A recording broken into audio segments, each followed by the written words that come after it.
Congress party के हमारे सारे के सारे बब्बर शेर और शेरनियां, आप सबका यहां बहुत बहुत स्वागत, नमस्कार। आपका मूड कैसा है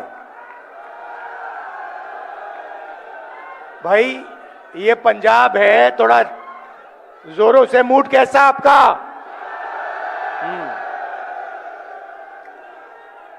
तो आज मैं आपको थोड़ा सा बताना चाहता हूं। दिल्ली में, देश में क्या हो रहा है। पिछले कुछ दिनों में प्रधानमंत्री ने क्या किया और इसका नतीजा क्या होने वाला है, वो मैं आपको बताने आया हूं। सबसे पहले, पंजाब जानता है कि देश की नींव जो होती है, देश की नींव किसान और मजदूर होता है। इस बात से आप सहमत हैं? सही है? मतलब फूड सिक्योरिटी के बिना, किसान के बिना, मजदूर के बिना देश नहीं बनाया जा सकता है, देश मजबूत नहीं हो सकता है। आप जानते हो, क्योंकि हिंदुस्तान की फूड सिक्योरिटी में आपकी सबसे बड़ी मेहनत रही है। अगर हरी क्रांति हुई तो पंजाब के किसानों और मजदूरों की मेहनत से हुई थी। सही? आपने देखा होगा, कुछ दिन पहले पार्लियामेंट हाउस में प्रेसिडेंट एड्रेस हुआ। राष्ट्रपति भाषण देती हैं और फिर जो लीडर ऑपोजिशन होता है उसका काम उस भाषण का जवाब देने का होता है। मैं लीडर ऑफ ऑपोजिशन हूं लोकसभा में, तो प्रेसिडेंट एड्रेस के बाद मेरा भाषण था। मैंने, भैया शांत हो जाए थोड़ा, मैंने भाषण शुरू किया और शुरुआत में ही मैंने एक सवाल पूछा। जनरल नारावाने जी हैं, उन्होंने एक किताब लिखी है। उस किताब में उन्होंने कहा कि चाइना के टैंक हिंदुस्तान के अंदर आ रहे थे। चीफ ऑफ आर्मी स्टाफ ने लिखा है। सेना के जो लोग हैं, आप अच्छी तरह सुनिए, एक्स सर्विसमैन जो हैं, आप अच्छी तरह सुनिए। नारावाने जी ने लिखा किताब में कि चाइना के टैंक हमारे देश के अंदर आ रहे थे। मैंने फोन लगाया रक्षा मंत्री को और उनसे पूछा मेरे ऑर्डर क्या हैं। रक्षा मंत्री ने जवाब नहीं दिया। उसके बाद मैंने नेशनल सिक्योरिटी एडवाइजर को फोन लगाया। 8 बजे टैंक आए। तकरीबन 9 बजे मैंने नेशनल सिक्योरिटी एडवाइजर को फोन लगाया, उनसे पूछा मेरे ऑर्डर क्या हैं। कोई जवाब नहीं। उसके बाद जयशंकर फॉरेन मिनिस्टर को फोन लगाया, टैंक अंदर आ रहे हैं, मेरे ऑर्डर क्या हैं। कोई जवाब नहीं। फिर दूसरी बार नारावाने जी ने रक्षा मंत्री को फोन किया और उनसे कहा देखिए, मेरे सामने चाइना की सेना है, टैंक देश के अंदर आ रहे हैं। 2 घंटे से मैं सवाल पूछ रहा हूं, मेरा ऑर्डर क्या है। जवाब नहीं मिल रहा है। आप प्रधानमंत्री से पूछिए वो मेरा फोन उठा नहीं रहे हैं। उनसे पूछिए मुझे क्या करना है। रक्षा मंत्री ने फिर प्रधानमंत्री को फोन किया और रक्षा मंत्री ने प्रधानमंत्री से पूछा होगा कि नरवणे जी का फोन है, चाइना की सेना अंदर आ रही है, वो ऑर्डर चाहते हैं। भाई और बहनों, चाइना की सेना पर फायर करने का ऑर्डर सिर्फ हिंदुस्तान का प्रधानमंत्री दे सकता है, ना आर्मी चीफ ले सकता है, ना रक्षा मंत्री ले सकता है। तो नरवणे जी ने प्रधानमंत्री से पूछा कि भैया हमें ऑर्डर दीजिए, क्या मैं फायर कर सकता हूं, क्या मैं इनको रोक सकता हूं। 2 घंटे कुछ नहीं जवाब मिला। उसके बाद प्रधानमंत्री ने नरवणे जी से बात नहीं की। प्रधानमंत्री ने रक्षा मंत्री को कहा, ऑर्डर नहीं दिया, यह नहीं कहा कि क्या करना है। नरवणे जी को मैसेज मिलता है, जो आप उचित समझो वो करो। मतलब प्रधानमंत्री ने अपनी जिम्मेदारी पूरी नहीं की, नरवणे जी को छोड़ दिया। नरवणे जी अपने किताब में लिखते हैं कि मुझे लगा कि मैं अकेला खड़ा हूं, मुझे ना प्रधानमंत्री ने ऑर्डर दिया, ना रक्षा मंत्री ने ऑर्डर दिया, तो ये मैं भाषण दे रहा था, मेरा भाषण रोक दिया। 1 घंटा, 2 घंटे, 3 घंटे, 4 घंटे रोकते गए, डरे हुए थे, मगर डरे वो किसी और चीज से थे। डरे नरवणे जी वाले भाषण से नहीं थे, डरे वो एप्स्टीन और अदानी वाले भाषण से थे। भाई और बहनों, आपको एक बात समझनी है, 4 महीने के लिए यूएस और इंडिया की जो डील थी वो रुकी पड़ी हुई थी, वो आगे नहीं बढ़ रही थी। एक्सपर्ट से मैंने पूछा, महीनों से मैं पूछ रहा था कि ये डील फंसी क्यों है। जवाब मिलता था, ये डील इसलिए फंसी है क्योंकि अमेरिका हिंदुस्तान के एग्रीकल्चरल सेक्टर को खोलना चाहता है और हमारी सरकार एग्रीकल्चर सेक्टर को नहीं खोलना चाहती है। यह जवाब मिलता था। 4 महीने भाई और बहनों कुछ नहीं हुआ। जैसे ही मैंने भाषण शुरू किया, भाषण रोका, उसी शाम मेरा भाषण चल रहा था, रोक रहे थे मुझे, और हिंदुस्तान के प्रधानमंत्री का फोन जाता है। किसको जाता है? डोनाल्ड ट्रंप को जाता है। यह मैंने नहीं कहा, यह डोनाल्ड ट्रंप ने ट्वीट किया है कि हिंदुस्तान के प्रधानमंत्री ने मुझे कुछ मिनट पहले फोन किया है। तकरीबन 6 बजे शाम को प्रधानमंत्री जी डोनाल्ड ट्रंप को फोन करते हैं। ना कैबिनेट से पूछा, ना कृषि मंत्री से पूछा, ना राजनाथ सिंह से पूछा, ना जयशंकर से पूछा, सीधा डोनाल्ड ट्रंप को कह दिया कि मैं डील करने को तैयार हूं। भाई और बहनों, डील में हिंदुस्तान ने अमेरिका को क्या दिया, मैं आपको बताना चाहता हूं। सबसे पहले सोयाबीन, दाल, कपास, फल,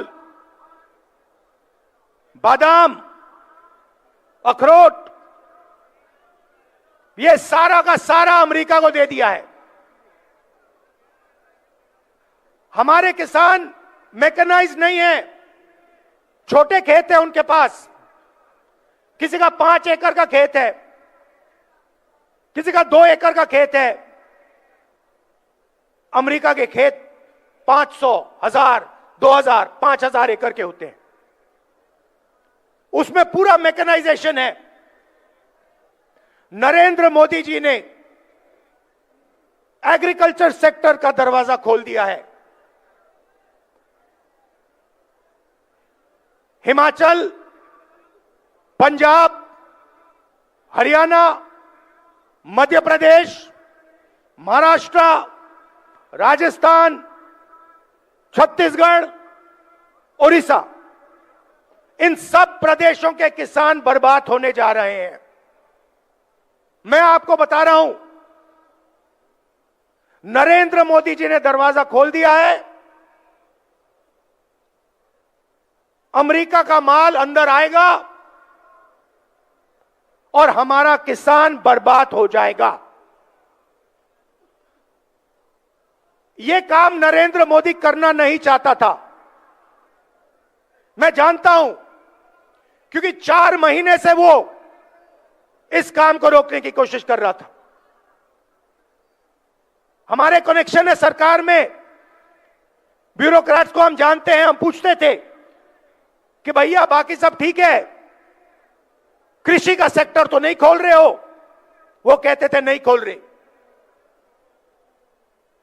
हिंदुस्तान का कोई प्रधानमंत्री, चाहे वो कांग्रेस पार्टी का हो, चाहे वो बीजेपी का हो, किसी और पार्टी का हो, एग्रीकल्चर सेक्टर को नहीं खोल सकता है। कोई भी प्रधानमंत्री नहीं खोल सकता है। तो सवाल उठता है कि नरेंद्र मोदी ने जो काम 4 महीने के लिए नहीं किया, उस काम को उसने 15 मिनट में क्यों कर दिया? यह सवाल है। यूएस डील में सिर्फ कृषि का दरवाजा नहीं खोला। मैं आपको थोड़ा इंटरनेशनल मामलों की बात करना चाहता हूं। देखिए, आपने देखा यूक्रेन में युद्ध हो रहा है, देखा। आप देख रहे हो कि गाजा में युद्ध हो रहा है, दिख रहा है आपको? युद्ध किसके बीच में है? लड़ाई किसके बीच में हो रही है? बताइए, आप बताइए। चाइना और अमेरिका के बीच में लड़ाई हो रही है। यूक्रेन में एक तरफ चाइना, रूस, दूसरी तरफ अमेरिका, यूरोप। गाजा में, ईरान में एक तरफ चाइना, ईरान, रूस, दूसरी तरफ अमेरिका। भाइयों और बहनों, आपको एक बात समझनी है। अगर अमेरिका को चाइना से लड़ना है तो उसे हिंदुस्तान की डेटा की जरूरत है। बिना हिंदुस्तान के डेटा के अमेरिका चाइना से नहीं लड़ सकता। क्यों? क्योंकि चाइना के पास दुनिया का सबसे बड़ा डेटा पड़ा हुआ है। सबसे ज्यादा डेटा चाइना के पास है। दूसरे नंबर पे कौन है भाई और बहनों? इंडिया। और शायद पहले नंबर पे हम हैं। हमारे पास करोड़ों लोग हैं। ये एआई की बात होती है, बिना डेटा एआई का कोई मतलब ही नहीं है। एआई का मतलब डेटा। डेटा किसके पास है? हिंदुस्तान के पास है। पिछली सदी तेल की थी। सऊदी अरेबिया के पास तेल, अमेरिका के पास तेल, रूस के पास तेल, ईरान के पास तेल। 21वीं सदी डेटा की सदी है, डेटा की सेंचुरी है। डेटा किसके पास? आपके पास, आपके हाथों में है। जब आप फोन चलाते हो, व्हाट्सएप, ट्विटर, मैसेज भेजते हो, यह सारा का सारा डेटा आपका है, हमारा है, देश का है। ये देश की पूंजी है, ये 21वीं सदी में देश का फाउंडेशन है और अमेरिका को इस डेटा की जरूरत है। भाई और बहनों, यूएस इंडिया डील में पीछे छोटी सी लाइनों में लिखा है कि हिंदुस्तान का पूरा डेटा नरेंद्र मोदी ने अमेरिका के हवाले कर दिया है। आप समझिए कि हिंदुस्तान का पूरा डेटा नरेंद्र मोदी ने अमेरिका के हवाले कर दिया है। 20 साल टैक्स माफ किया अमेरिकन कंपनियों का। हिंदुस्तान का डेटा अब अमेरिका कहीं भी रख सकता है। अमेरिका में हमारा डेटा रखना चाहता है तो वहां रख सकता है, जापान में रखना चाहता है तो वहां रख सकता है। आप सोचिए, अगर सऊदी अरेबिया के पास तेल है और सऊदी अरेबिया ने पूरा का पूरा अपना तेल अमेरिका के हवाले कर दिया तो सऊदी अरेबिया के पास क्या बचेगा? अगर रूस ने अपना पूरा का पूरा तेल उठा के अमेरिका को दे दिया तो रूस का क्या होगा? तो पहली बात, कृषि सेक्टर का दरवाजा खोला, किसानों को खत्म किया। मैं जिम्मेदारी से बोल रहा हूं, तूफान आने वाला है। जब अमेरिका के अखरोट आएंगे, बादाम आएंगे, सेब आएंगे, दाल आएगा, कपास, सोयाबीन, तूफान आएगा। दूसरी बात, हमारा पूरा का पूरा डेटा जो हमारे देश का भविष्य है वो पूरा का पूरा नरेंद्र मोदी ने दे दिया। तीसरी बात, नरेंद्र मोदी जी ने डोनाल्ड ट्रंप को गारंटी दी है कि हर साल हिंदुस्तान 9 लाख करोड़ रुपए अमेरिका के प्रोडक्ट्स खरीदेगा। समझिए, हर साल अमेरिका के पास हिंदुस्तान जाएगा और कहेगा भैया हम 9 लाख रुपए आपका माल खरीदेंगे। आप मुझे बताइए, अगर हिंदुस्तान अमेरिका से 9 लाख करोड़ रुपए का माल खरीदेगा तो हमारे small scale sector, medium scale sector, हमारी इंडस्ट्री का क्या होगा? खत्म हो जाएगा।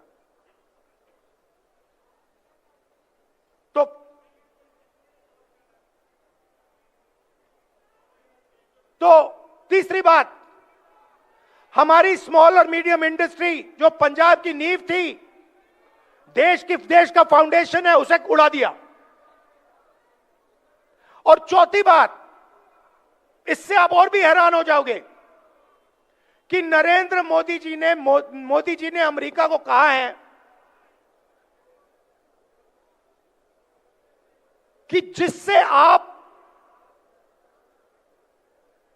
तेल खरीदवाना चाहोगे उसी से हम तेल खरीदेंगे। ना हम रूस से तेल खरीदेंगे, ना हम ईरान से तेल खरीदेंगे। आप हमें बताओ, अगर आप बोलोगे वेनेजुएला से तो हम वेनेजुएला से खरीदेंगे, अगर आप बोलोगे अमेरिका से तो हम अमेरिका से खरीदेंगे, अगर आप बोलोगे सऊदी अरेबिया से तो हम सऊदी अरेबिया से भी खरीदेंगे। तो हिंदुस्तान की पूरी एनर्जी सिक्योरिटी उड़ा दी। भाइयों और बहनों, बात समझिए, हिंदुस्तान का कोई भी प्रधानमंत्री ये काम नहीं कर सकता है। मैं आपको लिख के कह रहा हूं, नरेंद्र मोदी भी ये काम नहीं कर सकता था। तो सवाल उठता है कि उस दिन क्या हुआ, क्या दबाव था कि हिंदुस्तान के प्रधानमंत्री ने हमारे देश का वहां डेथ वारंट साइन कर दिया, हमारे किसानों का डेथ वारंट साइन कर दिया, हमारा डेटा दे दिया, हमारी स्मॉल मीडियम इंडस्ट्री का डेथ वारंट साइन कर दिया। क्या हुआ मैं आपको बताता हूं। दो चीजें हैं, नारावाने जी की किताब नहीं है। पहली चीज, अमेरिका में तकरीबन 35 लाख फाइलें हैं एप्स्टीन की। 35 लाख फाइलें हैं एप्स्टीन की। 35 लाख रिलीज हो गई हैं, उसमें अनिल अंबानी का नाम है और हरदीप पुरी का नाम है।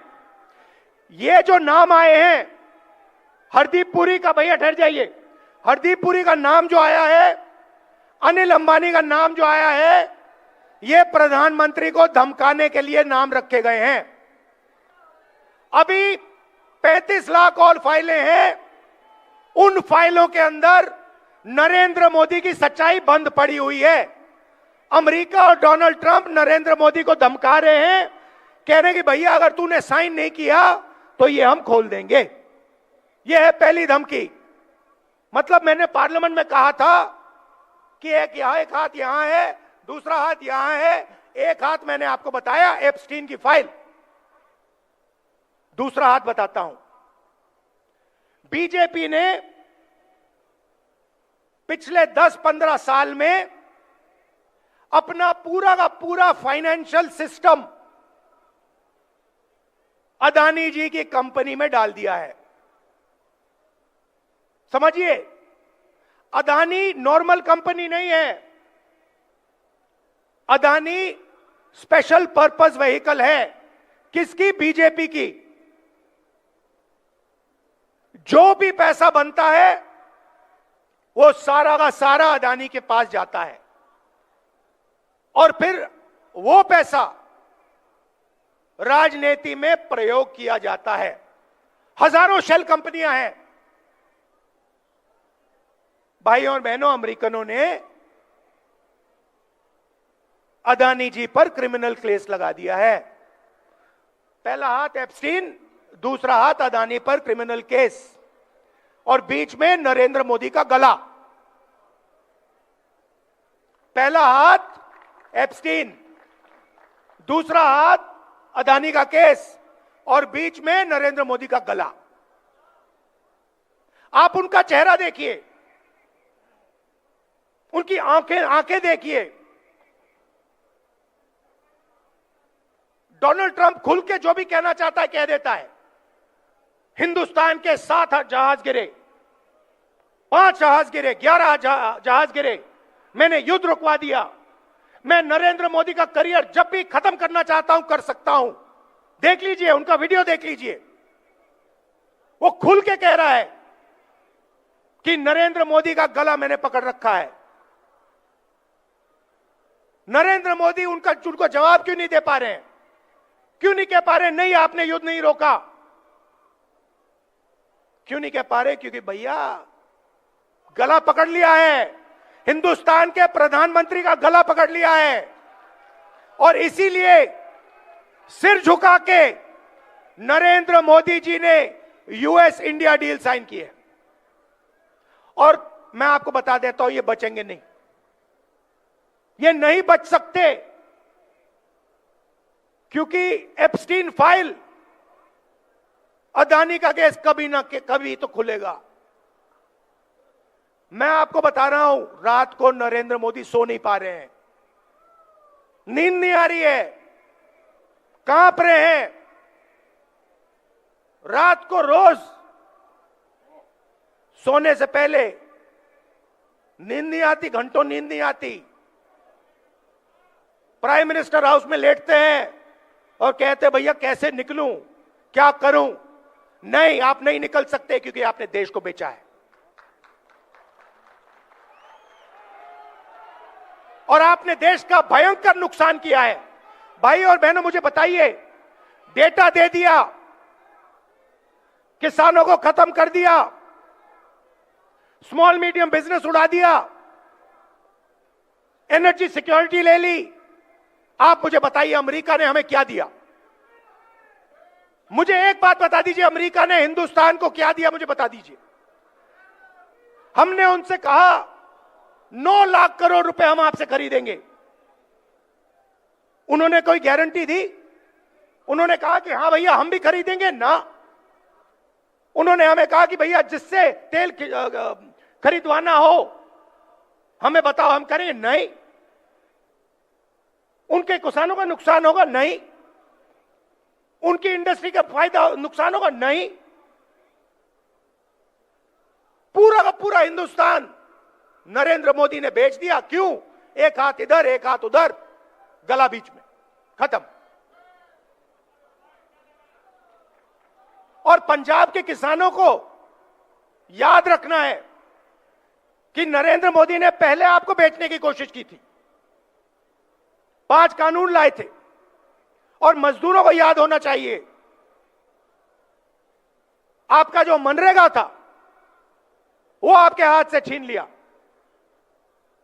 मैं आपसे यहां यह कहने आया हूं कि कांग्रेस पार्टी हिंदुस्तान के किसानों के साथ, मजदूरों के साथ, छोटे व्यापारियों के साथ खड़ी है। हम पीछे नहीं हटने वाले।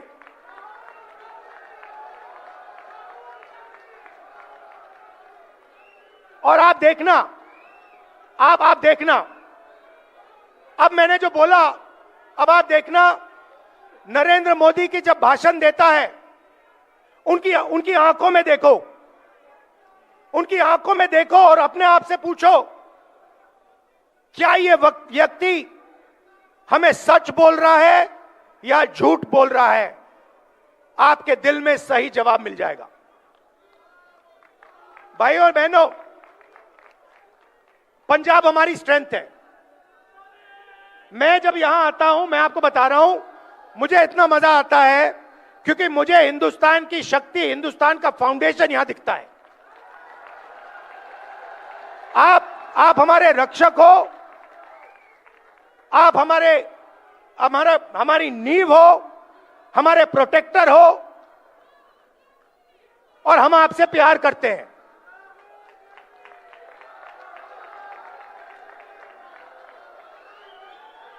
ये मत भूलिए। बाकी सब ठीक है, राजनीति ठीक है, बाकी सब ठीक है, मगर ये मत भूलिए, मैं पंजाब की जनता से प्यार करता हूं, मोहब्बत करता हूं।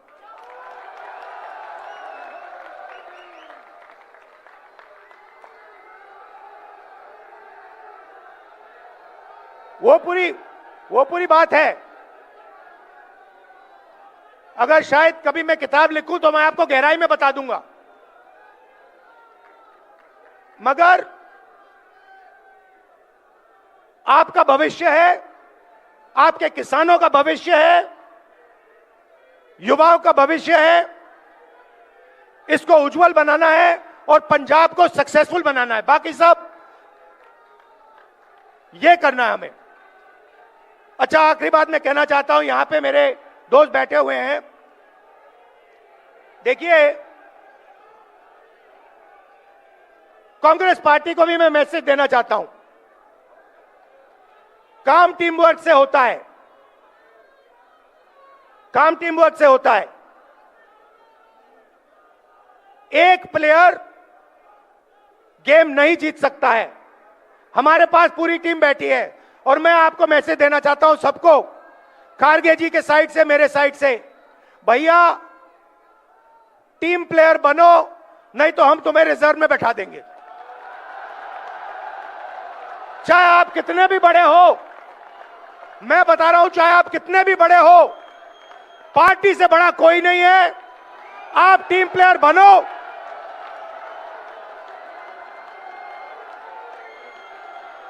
और नहीं बने तो फिर खारगे जी और मैं आपको ठीक कर देंगे।